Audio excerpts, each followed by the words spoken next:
All right, in this week's Moving America segment, we're taking a look at a company that might change the way you fill up. It's got a natural gas diesel blend called GDiesel. Joining us now from Reno, Nevada is Peter Gunnerman, founder and partner of Advanced Refining Concepts. Peter, welcome to the program. First off, tell us about this fuel. How much is diesel? How much is natural gas? And is this commercially available right now? Well, good morning, guys, and thanks for having us on the show. The fuel GDiesel is unique insofar as it is a mixture of natural gas and diesel fuel. Obviously, gas and diesel have different properties, so we blend it together in our refining process to make a clean liquid product.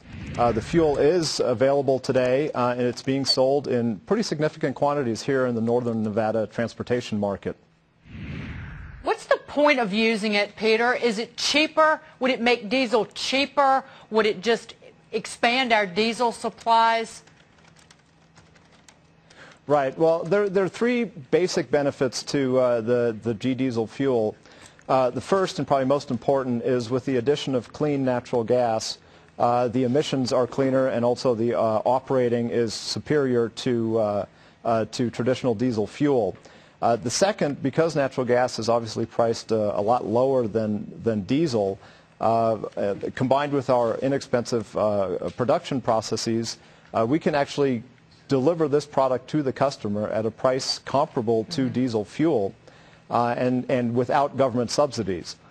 And the third benefit, and probably the most important, is that this fuel has all of the characteristics, all of the ASTM characteristics of diesel fuel, which means that there are absolutely no changes required to the fueling infrastructure, the storage infrastructure, even on the vehicles and the engines themselves. There are no changes required, and of course those cost changes and those procedure changes that have always been the Achilles heel to alternative and new fuels in the past. What about the old engine structure, Peter? What do I need to do? I mean, we know ethanol, corrodes some piping, and there's some concerns about that.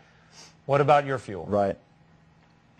Well, again, we meet all of the standards of a diesel fuel product, and so there's absolutely no changes required to the engines, and there'll be absolutely no operating changes to the engines other than possibly very positive life cycle changes to the engine, because we don't have that traditional soot and smoke and even odor that you associate with a diesel fuel.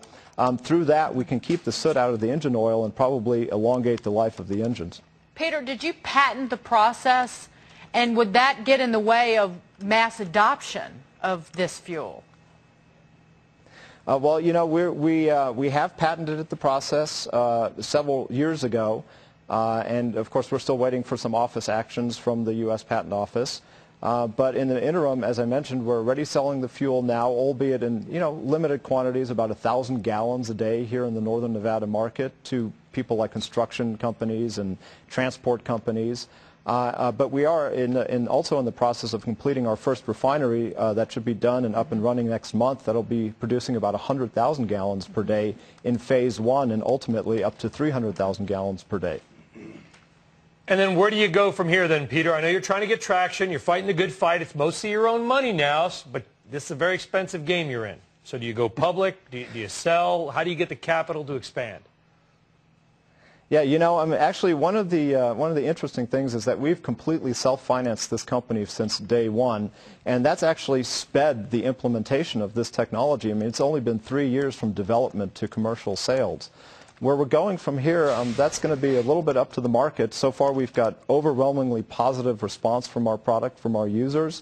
What we'd like to do is build our first refinery, get that up and running, and then probably use that as a cookie cutter model. These refineries are not traditional refineries like we think of in the old days. These basically have virtually zero emissions coming out of them. The capital is extremely low, about $7 million to produce up to 300,000 gallons of fuel a day.